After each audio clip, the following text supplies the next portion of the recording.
This week on Council Bluffs News, TS Bank hosts its annual Ag Summit at the Mid-America Center. See how they're looking towards the future of farming. Receiving top honors. See why Elisa Roth from Bloomworks Floral is excited to receive a prestigious award. We'll get reactions from her and her closest friends. Plus, the Historical Society of Pot County is looking to bring more attraction to the Squirrel Cage Jail. We'll take you inside for a tour of the cells and what changes are coming. And Patricia LaBounty joins us in studio to speak about a certain president's birthday and how the UP Museum is helping celebrate. That and more, all on this week's Council Bluffs News.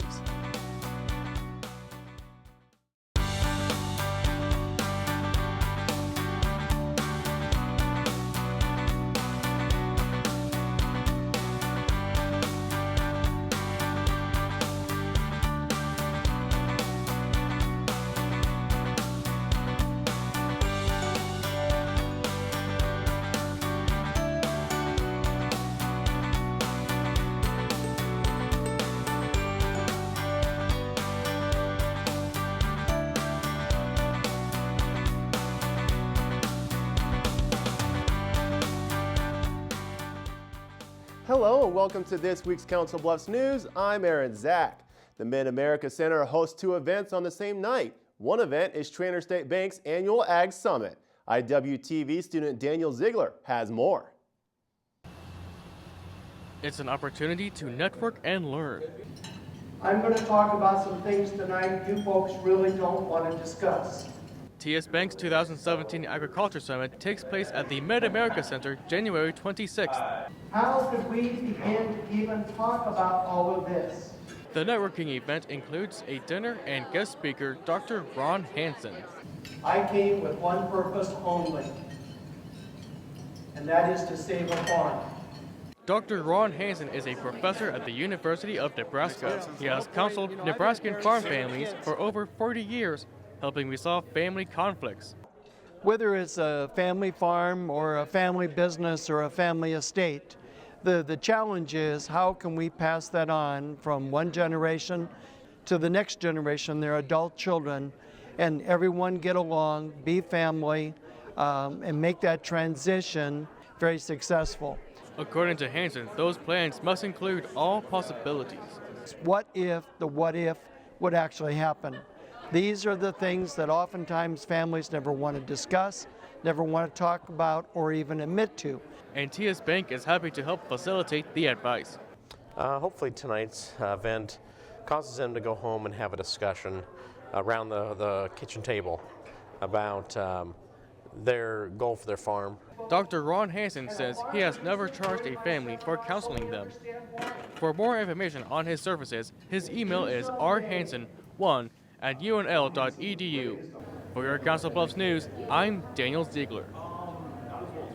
The annual Ag Summit presented by TS Bank is free and open to the public each year. For more information on community outreach programs by TS Bank, their website is tsbank.com. New streetlights will soon be installed along U.S. Highway 275 and Iowa Highway 92, specifically near Metro Crossing between Denmark Drive and Harry Langdon Boulevard. If you've ever driven through, it's obvious there's construction going on. This is all part of the Interstate Reconstruction Project by the Iowa Department of Transportation. Monday, January 23rd, the Council Bluffs City Council approved a request to install 37 new LED light poles along the stretch. The lights will be most likely evenly distributed to both sides of the roadway. The project's budget will be financed through sales tax revenue and is estimated to cost roughly $500,000. Construction crews are expected to begin installing the new lights early this spring. Elisa Roth, owner of Bloomworks Floral in Council Bluffs, always wanted to have her own floral business. She's worked in the industry practically her whole life. She's a great friend and a mentor to her employees. And now all that hard work is being rewarded as she will be the recipient of the prestigious 2017 Deb Dazelle Woman Entrepreneurial Award on March 14th in Des Moines. An experience summed up in one sentence. Overwhelming, I think, would be the word for it all. And a friend who believes she deserves every bit of it. I think that everything she stands for is exactly why she's getting this award. Alisa Roth has become an integral part of the 100 block as the owner of Bloomworks Floral.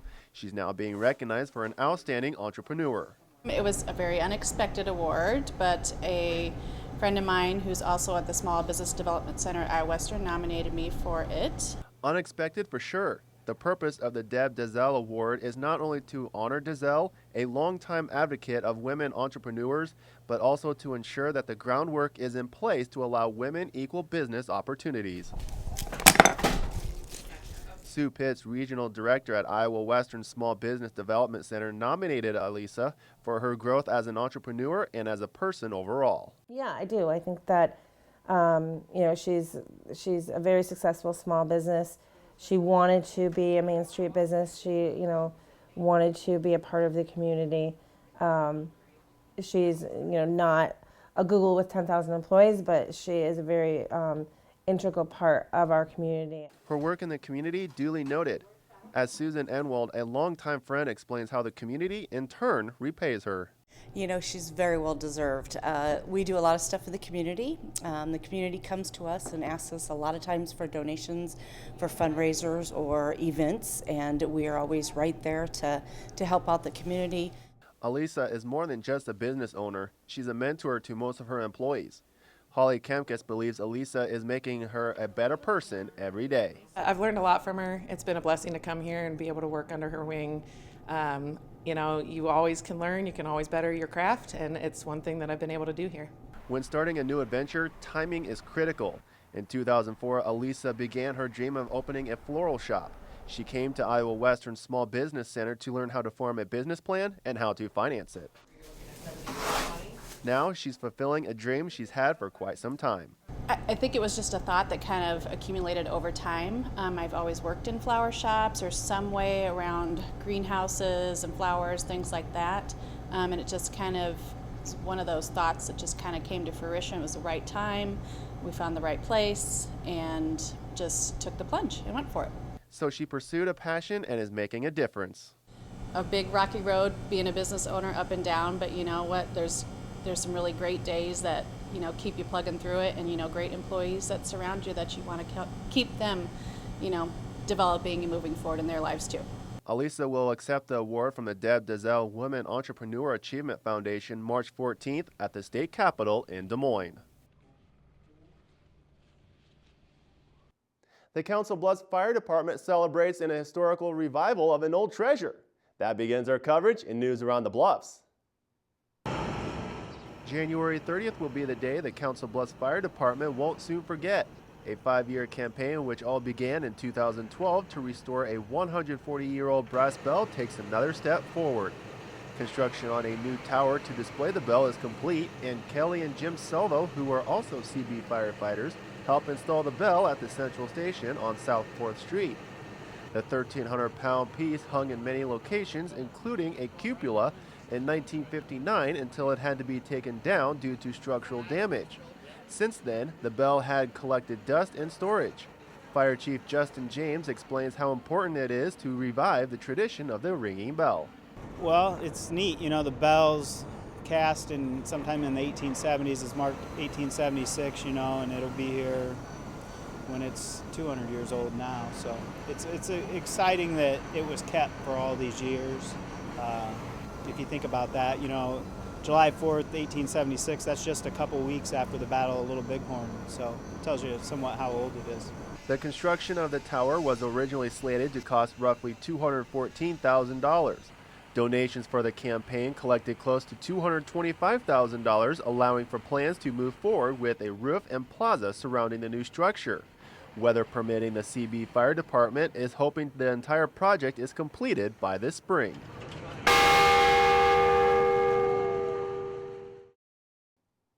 Another weekend has passed and another Winterfest activity is successful. This time, it's with America's favorite pastime. Saturday, January 28th, Winterfest is just wrapping up. The 18th annual Snowball Adult Softball Invitational at Behansen Park is safe with the recent snowfall. I've either played in it or umpired it for years and years.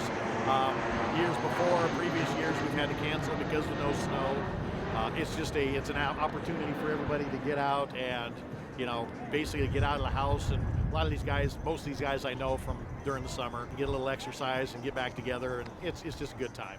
Chilly temps and snow didn't stop the fun for anyone who played or watched. For more information on events in Council Bluffs, visit councilbluffs-ia.gov.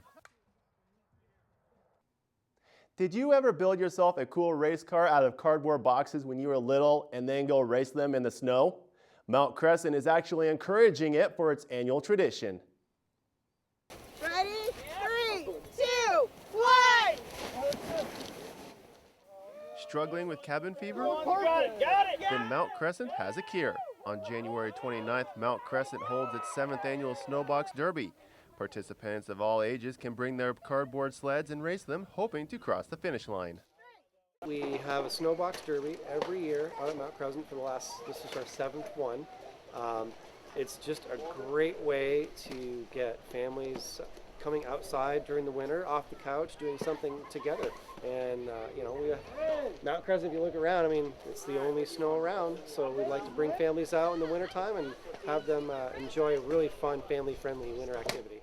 With lots of spins and a few crashes, the Derby promises to be a fun time even for spectators. For more information on Mount Crescent, go to skicrescent.com. Still to come on Council Bluffs News. Cat Slaughter of the Historical Society of Potawatomi County and the Squirrel Cage Jail tells us about a few changes coming to the old building. IWTV student Mike Simmons has the story. Plus, All Care Health Center in Council Bluffs is offering their help to get youth signed up for health insurance. See how they're working before open enrollment ends. But coming up next, Patricia LaBounty joins us in studio to talk about the next series in the Family Night at the Museum and how the 16th president is making an appearance. Stay tuned.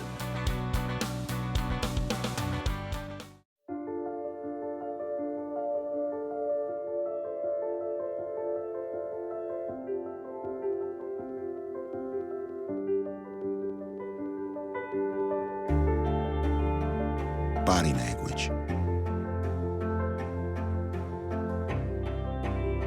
Without saying a word, it can tell you so much.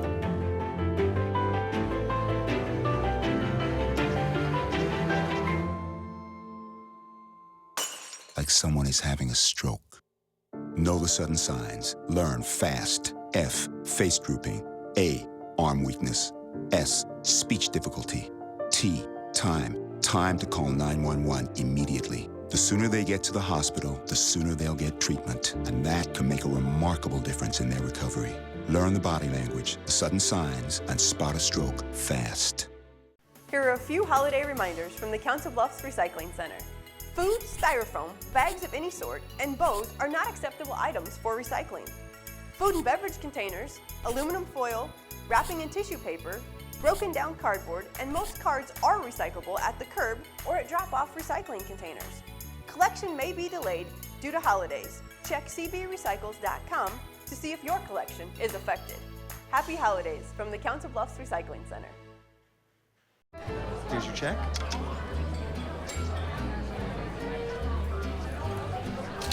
Oh, you got it.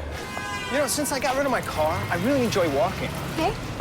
Got it. Getting pulled over for buzz driving could cost you around $10,000 in fines, legal fees, and increased insurance rates.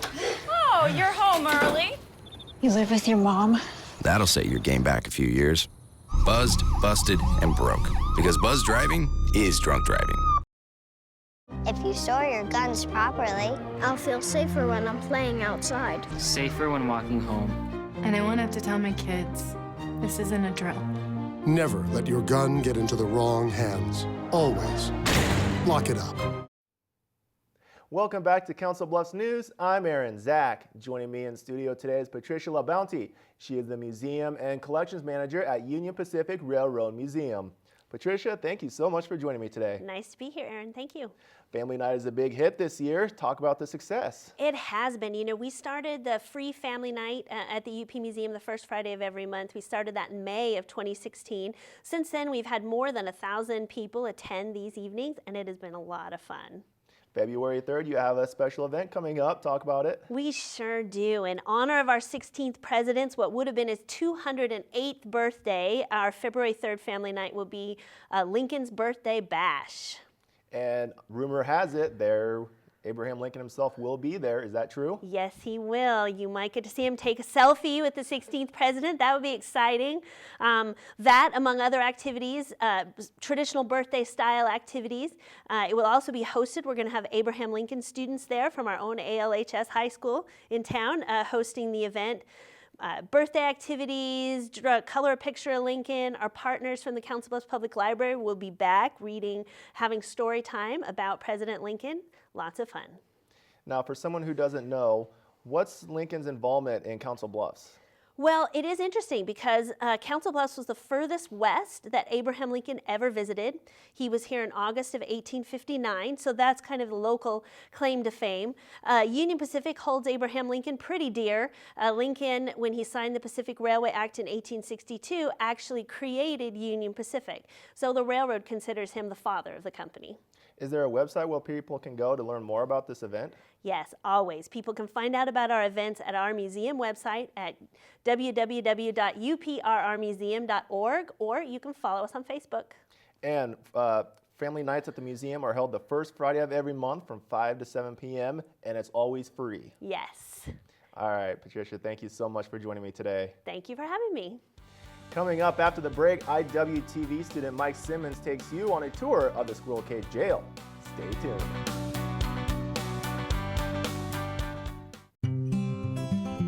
NFC, AFC, offensive linemen, defensive tackles, quarterbacks, and cornerbacks are all living united to ensure the academic success of millions of kids in our communities all the way to graduation day.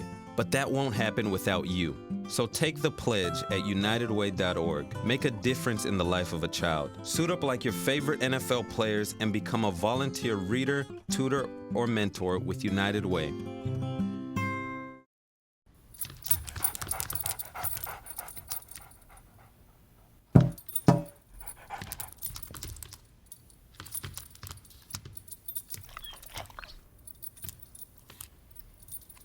There's a shelter pet who wants to meet you. Meet one today. Visit theshelterpetproject.org. Adopt.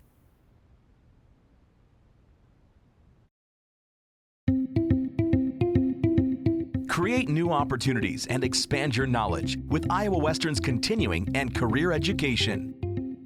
It was really intimidating to go back to school, but Iowa Western made me really feel like I could do it.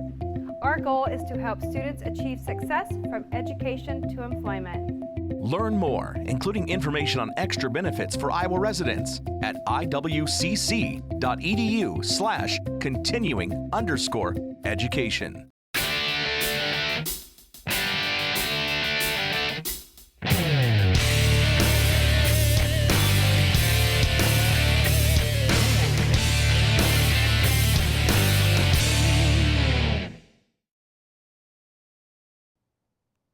A historical museum is going to feel even more like it did in the 1930s. IWTV student Mike Simmons has the story. They're calling it a rebirth. We're trying to set the jail back up as it was when it was actually in use. And it requires donations from the public to help make it happen. What we're doing is asking for mannequins, blankets, sheets, just to try and add a little bit more of the inmates just walked out. The Squirrel Cage Jail, built in 1885 and used until 1969, has a rich history that the Historical Society of Pottawatomie County is trying to tap into. There was a steel plate that was added over some bars in solitary confinement. It was to prevent anybody in solitary confinement from talking to anybody in the cage. We cut that back out. We plan on taking the ceiling fans down. The hope is the restoration will help drive more foot traffic to the building that's been on the National Register of Historic Places since 1972. My vision of the jail has always been, I wonder what it was like when somebody was here. This jail is one of 3 revolving jails remaining in the U.S. and is the tallest revolving jail ever built at 3 stories high. The latest renovations also include an attempt to make the jail cells rotate again. That is in the works. To really capture what it felt like to be in jail, the Historical Society would also like to play ambient sound through an in-house speaker system. there had to have been a lot of noise. And so we want to get that effect back. The tour starts April 1st and runs until Halloween. It is open Thursday through Saturday from 11 a.m. to 4 p.m. For your Council Bluffs News, I'm Mike Simmons. For more information about the jail and other historical attractions, visit thehistoricalsociety.org. The snipping of scissors and the smell of glue fill the air at the Council Bluffs Public Library. The library holds a fun-filled and free event on January 28th where family and friends of all ages can get together and decorate mini piñatas. After we finish decorating our piñatas, we'll fill them up with candy and people can take them home. And at home they can break the piñatas if they'd like. The library holds several public events all year. For more information about the activities and upcoming events, visit councilbluffslibrary.org. For your Council Bluffs News, I'm Haley Hughes. All Care Health Center in Council Bluffs helps locals sign up for health insurance January 30th. It's the end of the marketplace enrollment for Obamacare. Counselors are on hand to assist while individuals sign up for Medicaid and other various health insurance plans. Director of Access Services Kristen Hendershot explains why the Healthcare Center is publicizing this event. For anyone who is still uninsured, it offers the Affordable Care Act, and the Marketplace offers financial assistance in the form of advanced premium tax credits, which helps to lower monthly premiums and make health insurance more affordable for individuals under 400% of the federal poverty level and families as well. Open enrollment for Obamacare ends January 31st. Kristen says those who miss the deadline can still come in any time of the year to sign up, but it may not be through the Marketplace unless it's a qualifying life event, such as a birth of a child, marriage, divorce, a move to a different state, or if someone loses coverage for any reason than cancellation. To learn more about the Health Center, their website is allcarehealthcenter.org.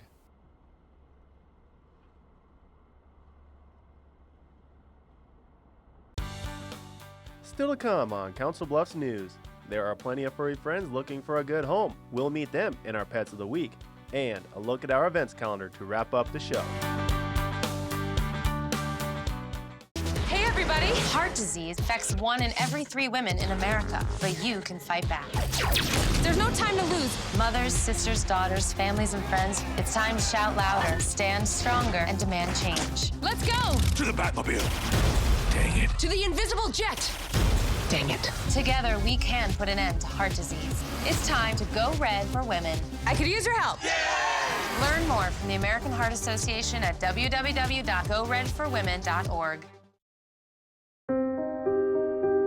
Here's to the things that can keep us safe. Those we use all the time with hardly a thought. Those that are silently standing by to save our lives. And now, those that we carry with us everywhere we go.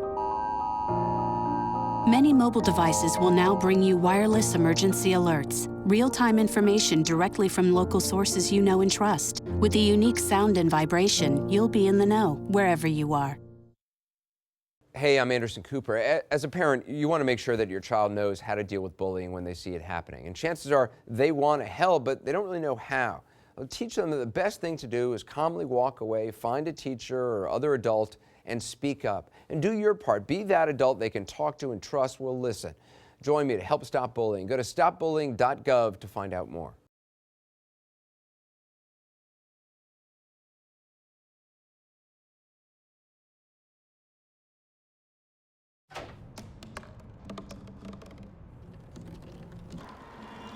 Everybody has a dream.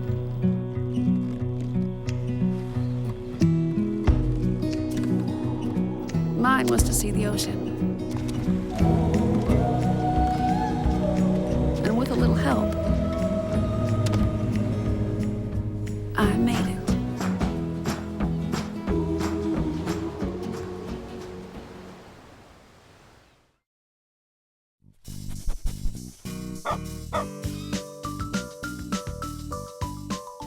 Hello, I'm Terry Getchmills, and welcome into Pets of the Week.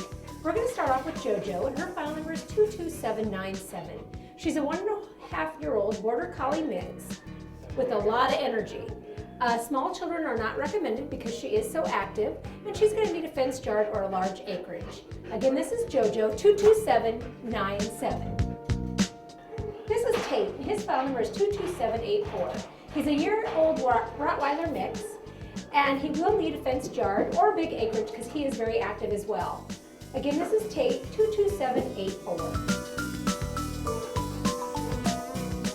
This is 4-year-old Maya, and her file number is 20968. She's a wonderful girl. She's pretty large.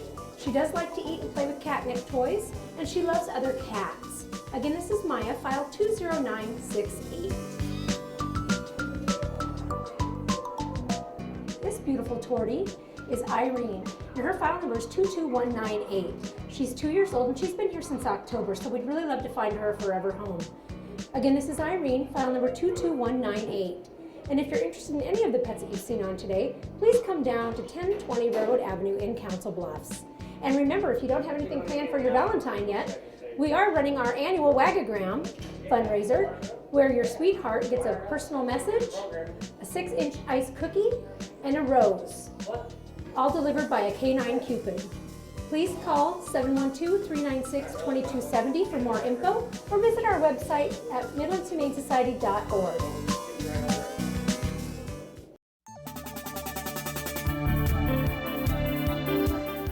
Time now for our weekly events calendar. Who's in the mood to see a hilarious and touching play? Friday, February 3rd through the 12th, Chanticleer Theater hosts Steel Magnolias, a play based on a group of gossipy Southern ladies in a small-town parlor. Ticket prices will vary, $20 for adults, $16 for seniors, and $10 for students. For more information, call 712-323-9955. Skiing, snowboarding, and sledding at midnight. Sounds like a blast, right? Friday, February 3rd, Mount Crescent Ski Area hosts its annual Midnight Madness. The event is one of the best winter activities Mount Crescent has to offer. This is the second madness in the 3 events scheduled for 2017. Don't miss the incredible action on the slopes. Call 712-545-3850 or visit skicrescent.com for more information. Calling all country music fans, Ameristar Casino in Council Bluffs hosts Country Thursdays until March 30th. Don't miss the future singers of the industry as they get set to perform in front of a packed house. Performances begin at 7 p.m. and end at 10 p.m. For more information, call Ameristar at 712-328-8888 or ameristar.com. Get your partner and hit the dance floor for a night you won't forget. Thank you for tuning in and watching this week's Council Bluffs News. As always, CBTV is very eager to hear your feedback. If you'd like to send us your questions or comments, email them to cbtv17@iwcc.edu, or you can call us at 712-325-3312. Or you can find us on social media. We're on Facebook and Twitter. Just search CBTV17. And of course, keep it right here for the latest scores and updates for local sports in your community by tuning in to the Bluff Sports Zone with J.J. Davis. For your Council Bluffs News, I'm Aaron Zack.